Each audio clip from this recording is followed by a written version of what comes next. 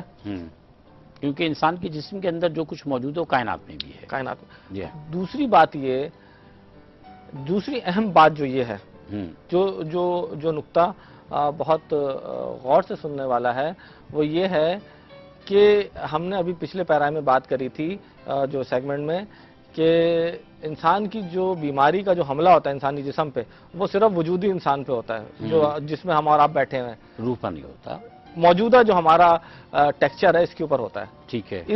یعنی حیات عدم میں نہیں ہوگا، حیات بعد الموت میں نہیں ہوگا۔ صحیح۔ ٹھیک ہے نا؟ تو اچھا، یہاں پر حیات عدم میں ہم اس کائناتی سائنس سے زیادہ انٹریکشن میں نہیں ہوتے، اور بعد الموت بھی جو ہے نا، ہم فنا کی طرف چلے جاتے ہیں تو ہمارا کنیکشن اس کائناتی اشیاء سے کٹ جاتا ہے۔ صحیح۔ تو جو کچھ ہے وہ اسی درمیان میں ہو رہا ہے، یہیں پہ ان بیلنس کریٹ ہو رہا ہے۔ صحیح ہے نا؟ اور آپ نے جو ایک بات کہی، بڑی خوبصورت بات کہی، جس کا آپ کو خود شاید اندازہ ہوگا یقیناً، آپ نے کہا کہ جو کچھ ہمارے اندر ہے وہ کائنات میں ہے۔ یہ آپ نے ابھی ایک لمحے پہلے کہی۔ دیکھیں یہ بہت بڑی بات ہے، ایک بہت بڑا فہم ہے۔ دیکھیں انسان کے جسم کے اندر وہی تمام اجزاء موجود ہیں جو اس زمین کے ہیں، بلا شبہ ہیں، صرف اس زمین کے ہیں، صرف اس زمین کے ہیں۔ آپ اپنے باڈی کو سائنٹیفک انالیسس سے گزاریں. آپ کو کیلشیم ملے گا, آپ کو آئرن ملے گا, آپ کو پروٹین ملے گا, آپ کو کاربوہائیڈریٹ ملے گا, آپ کو یہ ملے گا, آپ کو وہ مٹی ملے سے گا, بنے نا, اور آپ کو یہ تمام چیزیں اپنی مٹی میں ملے گی. مٹی سے بنے نا, بالکل مٹی اور سے. مٹی میں پانی بھی ہے. اب میں ایک آپ کو اپنا ایک تجزیہ بیان کروں. میرے والد صاحب کا قریباً 7-8 سال پہلے انتقال ہوا, تو انہوں نے ہم گھر کی چھت کے اوپر کچھ گملے رکھے تھے. اچھا, وہ ان کو ایک باغبانی کا شوق تھا, وہ کرتے تھے. تو جہاں وراثت میں اولاد کو سب چیزیں ملتی ہیں, وہاں دیکھ بھال کی بھی وراثت ہوتی ہے اصل میں, کچھ عادات بھی ملتے ہیں, عادات بھی ملتی ہیں. تو اچھے قرینے ملتے ہیں. ان کے جانے کے بعد جو ہے یہ ذمہ داری مجھ پہ آئی کہ میں ان پلانٹس کو دیکھ بھال کروں. میں نے کرنا شروع کیا, اور اس کو کرتے کرتے چند سال گزر گئے. ایک دن میں پانی ڈالنے چھت پہ گیا, تو میں نے یہ دیکھا کہ اتنا سا ایک گملہ ہے, اتنا سا ایک گملہ ہے جس کے اندر بمشکل تمام 3 کلو یا 5 کلو مٹی ہے.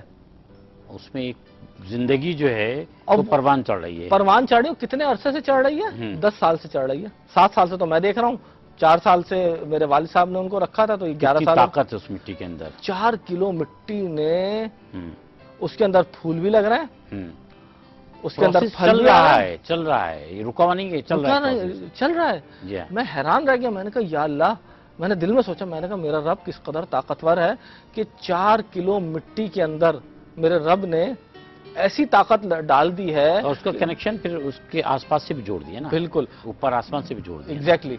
پھر ہمیں تو یہ تمام یہ وہ پرنسپل ہے جو ہمیں اپنی ذات میں بھی سمجھنا چاہیے.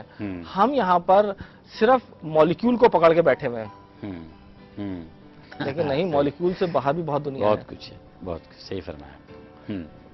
تو اصل جو بات ہے وہ یہ ہے کہ سب سے پہلے انسان کو یہ چاہیے, ہمیں یہ سمجھنا چاہیے, مریضوں کو سمجھنا چاہیے, ڈاکٹروں کو سمجھنا چاہیے, عام اذہان کو سمجھنا چاہیے کہ اس کا جو تعلق ہے وہ کائنات کی چیزوں سے ہے.